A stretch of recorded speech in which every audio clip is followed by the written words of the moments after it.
Donald Trump picking yet another fight, and this time with fellow presidential hopeful Carly Fiorina. In a new Rolling Stone interview, this is what the Donald had to say. Quote, "Look at that face. Would anyone vote for that? Can you imagine that? The face of our next president? I mean, she's a woman, and I'm not supposed to say bad things, but really, folks, come on, are we serious?"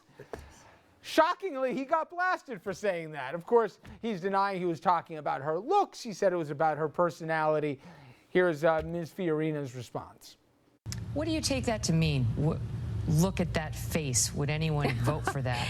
I have no idea. And honestly, Megan, I'm not going to spend a single cycle wondering what Donald Trump means. But maybe, just maybe, I'm getting under his skin a little bit because I am climbing in the polls. Now, Fiorina, obviously one of the people chasing Trump and trailing Trump, and she's not the only one who wants to take him down a peg. Now, there's rumblings that big Republican donors and party operatives, they're looking to bring down the Donald. They are even considering forming a super PAC to raise money and use it against him. And the Times today reporting the GOP itself could try to derail Trump if he starts winning primaries. It could help sway voters, spend big bucks supporting a competitor, and make sure big names do not endorse him. Okay, but could that actually backfire and actually help an anti-establishment guy? Let's bring in our panel. Richard Brodsky, former Democratic New York State Assemblyman and New York chair for Trump. I'm kidding. He's also a fellow at Demos and a professor at NYU. Dominic Carter, political journalist and author. He's got a great piece on the homeless coming up this hour. Republican strategist Bill O'Reilly, as we say, the good one, and Andrew Whitman, our senior political correspondent, who is following the Mount Vernon election very closely tonight. Okay, Bill. Leave the Trump daily headline aside here because he manages to get free press every day. We've done enough for him. That said, if the Republicans work to get him off the ballot in certain states, and we were talking this morning, people may not remember Santorum, who was actually doing pretty good. He didn't get it in all 50 states 4 years ago, so it's not easy to get on. But if there's a perception there's keeping him off ballots, will that actually hurt more than help the Republican Party and actually kind of validate some of the Donald's arguments? I think it will probably hurt more than it will help. And I wanted to say that I've got, I think, $40-something here that I would like to kick into that effort, into that PAC to end Donald Trump's run. I think it probably hurts more than it helps because it feeds exactly into his argument. He's the outsider. The more, I mean, the Carly Fiorina thing is like, are you kidding me? But we're not kidding. We're talking about Donald Trump. Well, I thought she answered it very well. She's up to 4% now. I mean, watch Carly. We've done some work for her, so I got to say that. But watch Carly. She's brilliant. She's going to be great in the debates. But I think she answered that pretty well. Yeah, she didn't get into a let me see if I understand this. You finally have a good negotiator, a successful businessman who speaks his mind, and he wants to make America and great. you're conspiring with your $40 to take him out. 46. Look, there are two things to remember. You never defended Trump when people attacked his looks.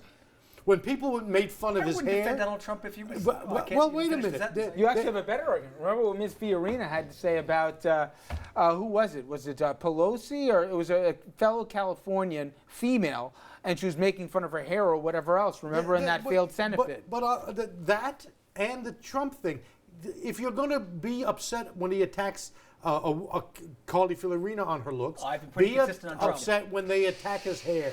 Wait a minute. Second of all, you can't beat somebody with no body. First of all, I don't know if it's his hair. No further questions. All right, well, Dominic, let me ask you a different one. Yes, sir. They also talked about trying to withhold endorsements. I'm curious, how much do endorsements really matter in today's day and age?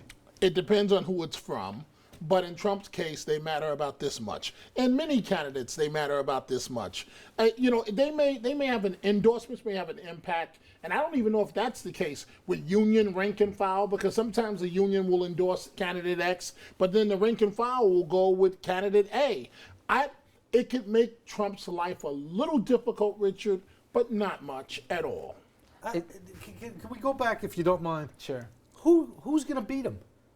Jeb Bush? I think any of about That's a great question. I think 7 or 8 candidates can beat him. Yeah. Once the field narrows, he's going to get beat.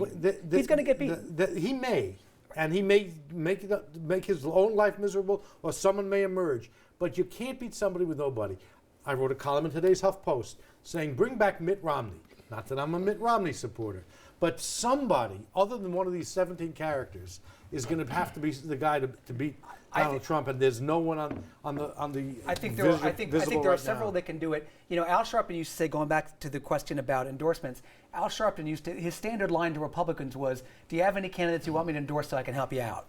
You know what I mean? And maybe Trump should get some endorsements from some real party figures and see if that helps him or hurts him. I think Bill and Richard operate on a incorrect premise that it will be some other candidate versus Trump. I'm still in the camp that Trump will implode, and that people, as we get closer to Election Day, will simply not look in his direction, which makes it an open race in my mind. You're saying I if get there's it, anybody Andrew, who but can what beat makes Trump, you say I that? think there's But Andrew, after everything that's happened, why do you say that the public will wake up at some point and say, my God, that was an awful nightmare I just had? Television because ads. They've had you enough don't- reasons to. Because you don't hire a stand-up comic to be your surgeon.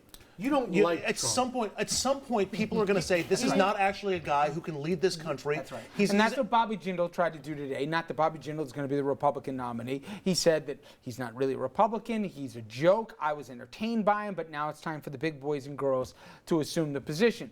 That said, I hate to agree with him, but everybody thought Bush would be the guy. He looks comatose. Yeah, I think the PAC is needed because television will make the difference. Television moves the needle. A right-wing corporate conspiracy to raise $100 million to beat Donald Trump. You use Trump's And own by the way, words to you remind know people that what Trump is CNN is about. going to be as Putting tough on on him as right-wing Megyn conspiracy Kelly to beat was, Hillary? right? It didn't work. Yeah. You can't. This is an election. All This right. isn't a poll. You're going to like talking about the Port Authority, okay? And when we come back, Bridgegate has exposed yet another scandal, and this one involving United Airlines, Newark Airport, and the Port Authority. You can't make this stuff up. It is the subject of a federal investigation. We're going to debate whether Port Authority is, in fact, a breeding ground for corruption.